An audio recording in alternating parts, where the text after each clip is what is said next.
នៅថ្ងៃនេះនាងខ្ញុំសូមចែករំលែកនៅចំណេះដឹងតាក់ទិនទៅនឹងថាតើអ្វីទៅជាសារធាតុងងឹត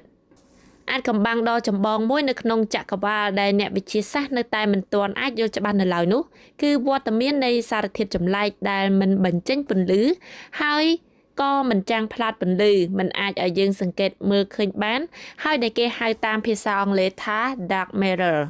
កន្លងទៅថ្មីនេះតារាវិទូអាមេរិកមួយក្រុមបានចេញផ្សាយលទ្ធផលនៃការសិក្សាទៅលើបរិមាណនៃសារធាតុនិងថាមពលនៅក្នុងចក្រវាឡហើយបានគណនារកឃើញលទ្ធផលយ៉ាងលម្អិតបំផុតដែលគេមិនធ្លាប់ធ្វើពីមុនគឺថាគ្រប់អ្វីទាំងអស់ដែលជាធាតុផ្សំសរុបនៃចក្រវាឡរបស់យើងនេះមានសារធាតុតែ 31.5% ប៉ុណ្ណោះចំណែកឯ 68.5% ផ្សេងទៀតគឺសុទ្ធសឹងជាថាមពលដែលគេមិនទាន់អាចយល់ច្បាស់នៅឡើយហើយដែលគេឲ្យឈ្មោះថាថាមពលងងឹតឬហៅតាមភាសាអង់គ្លេសថា dark energy នៅក្នុងចំណោមសារធាតុទាំង 31.5% នោះទៀតសោត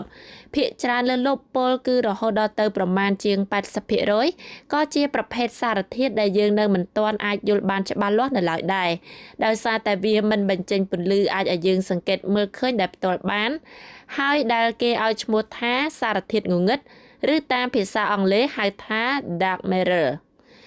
សំណួរសួរថាតើសារធាតុងងឹតឬ dark matter នេះគឺជាអ្វីហើយបើវាជាសារធាតុងងឹតដែលមិនបញ្ចេញពន្លឺអ្វីសោះហើយដែលមិនអាចឲ្យយើងមើលឃើញមានសោះនោះតើហេតុអ្វីបានជាគេអាចដឹងពីវត្តមានហើយរហូតដល់អាចវាស់ដឹងពីបរិមាណរបស់វាបែបនេះគេដឹងថាសារធាតុងងឹតអ្វីត្បិតតែមិនបញ្ចេញពន្លឺក៏ប៉ុន្តែមានម៉ាស់និងមានកម្លាំងទំនាញហើយយោងតាមទ្រឹស្ដី General Relativity របស់ Albert Einstein កម្លាំងទំនាញមានឥទ្ធិពលពិសេសមួយគឺវាធ្វើឲ្យលំហពេលត្រូវកោងហើយពន្លឺដែលឆ្លងកាត់តាមតំបន់នោះក៏ត្រូវកោងទៅតាមភាពកោងនៃលំហពេលនោះដូចគ្នានៅពេលដែលគន្លងនៃពន្លឺត្រូវកោងរូបភាពនៃប្រភពពន្លឺក៏ត្រូវប្រែប្រួលទៅតាមនោះផងដែរ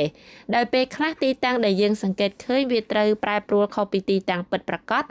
ឬពេលខ្លះទៀតរូបរាងរបស់វាត្រូវប្រែប្រួលខុសពីរូបរាងដើមទាំងស្រុងក៏មានបាតុភូតនេះត្រូវបានគេឲ្យឈ្មោះតាមភាសាអង់គ្លេសថា gravitational lensing